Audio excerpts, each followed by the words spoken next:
Welcome back to the grind for another war video. Again, we are on path 5 and we do have a mini boss as well. This is the second last war of the season. I did not record the full last war of the season, but I do have one fight from the last war, which we'll put in at the end. Now, this first fight is against Wasp with ebb and flow knockdown. Now, one thing that I forgot about this node is she can still evade while I am locked on because of the fact that she has force of will, which means that ability accuracy reduction does not work. So we can't prevent her we cannot prevent her evade with ability accuracy reduction. However, we can still attack her when her evade chance is down, which is after she throws a heavy attack or a special one. Otherwise, we will primarily stick to attacks while she is stunned. So I did make some mistakes in that fight, but overall it went okay. The next fight on the path is HitMonkey, which is a very common defender on this path. So I've had to fight him multiple times. And again, it's ebb and flow knockdown, and this node has the unstoppable while he is doing his heavy attack, so we can't counter heavy attacks. So at first, I'm going to knock him down with a heavy, and then I'm going to lock on, and that's going to help to prevent his evade chance after we knock him down. But again, because he threw that heavy, he was unstoppable, so we couldn't counter at that time. Now we're going to knock him down again after the protection has gone down, and basically the main thing to worry about is that he's going to purify the stun after you knock him down. So as long as you're aware of that and plan not to counter after the first stun, then you should be fine. The other thing is that he's going to evade, and you can just trigger the evade intentionally because he doesn't really counter you on that, or you can prevent the evade with Falcon being locked on. So we do utilize that a little bit during this fight as well. And there has been a little bit of, he's not really playing into me quite like I would hope, and so it did slow down the fight a little bit, but we were able to play it safe, play it slow, and make sure that we got the fight down without too much difficulty. And in the past, I have gotten clipped by HitMonkey, and a combo with those crits can take out half or more of your health, so it can be pretty deadly if you do mess up. And there he triggered his evade, and he actually went into a special one, and we were able to react quick enough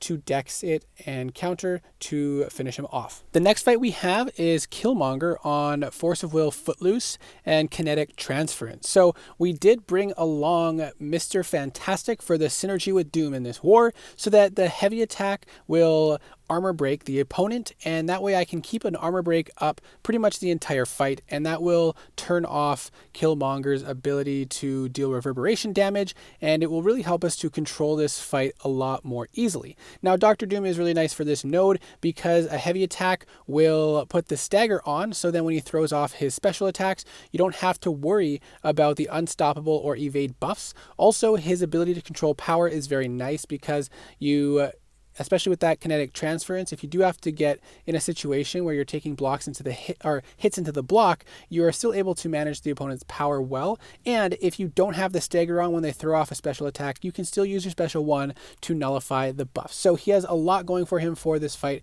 And if he's not banned, I bring him along because he almost always works well for my lane, and then I can take this fight without too many difficulties. There's not that many opponents that are a problem for Doom on that node. At least not that I've come across so far. There have been a couple, but for the most part, Doom handles it very well. Now we're on the ebb and flow intercept section of path 5, and we're going up against this Thor Ragnarok who can auto block on intercept, so that can be annoying. And he was not really playing into me very well, and I was getting quite frustrated.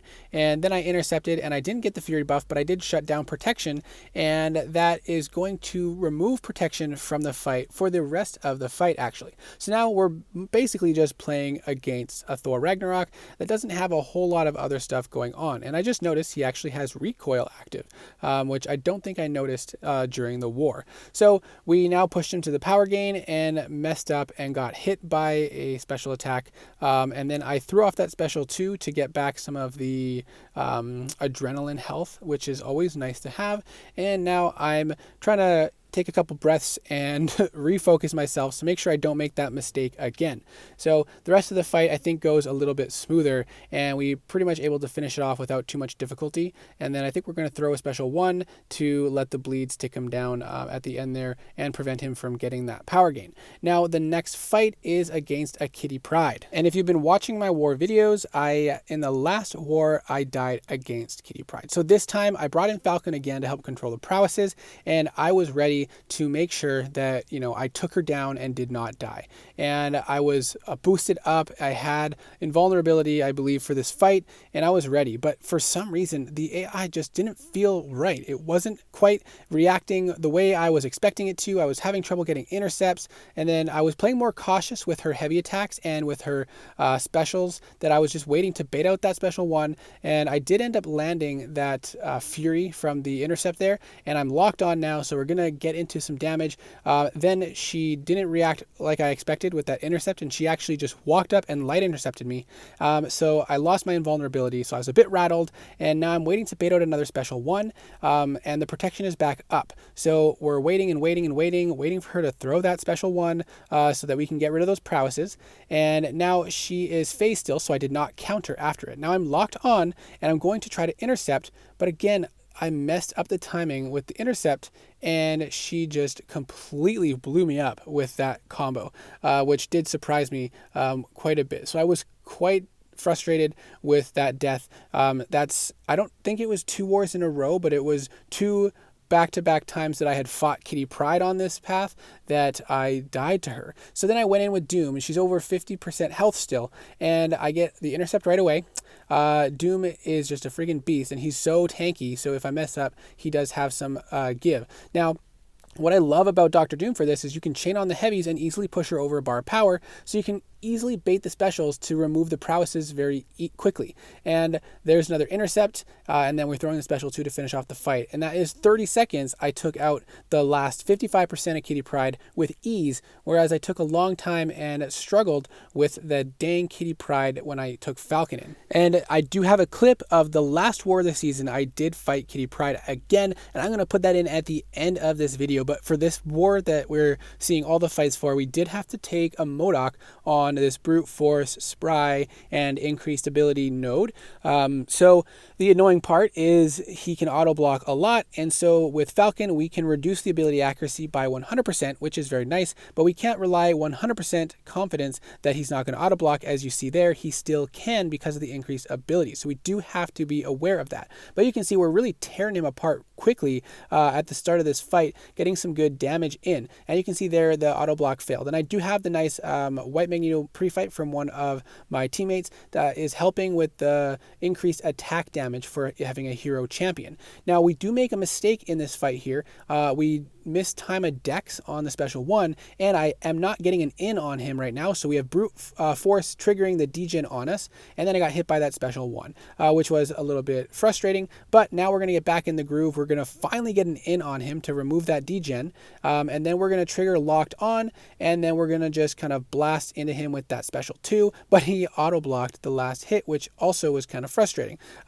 But he's down to 20% now, and we still have over 50% of our health, so we can just play it safe and cautious, get the hits in when we can, try not to end combos while he has the potential to auto block, because it can catch you off guard, and then we just let the bleed finish him off. So now in the last war of the season, I had the opportunity to go up against another Kitty Pryde, and man, I was building myself up for this yet again. I did not want to die a third time to Kitty Pryde on this node, and I had decided, forget counters, I'm just going in with Doom because he seems to handle the fight the best for me every time. And I made sure I was max health, I was boosted up, and I was ready to go. And I was, I had locked myself in the, well, I actually didn't lock myself, and that's gonna come up. I didn't lock myself in the bathroom, but I was in the bathroom to get, some privacy and make sure I could focus on the fight with no distractions. And now I'm gonna push her over a bar of power to bait out a special attack so I can remove those prowess effects. And look at the damage that Dr. Doom does. It's just crazy. So we can continue pushing her over a bar of power and baiting out the specials so that we can remove the prowess effects. And right here, had to pause it because one of our cats was apparently being a total douchebag, and my wife decided that she would throw him in the bathroom with me, not realizing that I was in there. I guess there's my lesson to lock the bathroom door. But anyways, side point, too much information. We ended up getting hit, losing our invol boost, and now we're trying to regather our thoughts with the cat in the bathroom behind us, and we end up doing so. We get that intercept, and then we throw off a special 3, and it does some pretty big damage. And coming out of the special 3, being a little distracted, I didn't know where the power was, and I didn't know how much time it would take to kill her. So I just did 2 lights to steal power, dashed back, and then went in so I could continue with more lights, just in case I needed to set myself up in a better position with power. But it ended up finishing her off with that final combo. So I got my revenge against Kitty Pryde, as well as I learned a valuable life lesson in the process. So I really do hope that you enjoyed this video. Thank you so much for watching, and I hope to see you in the next video.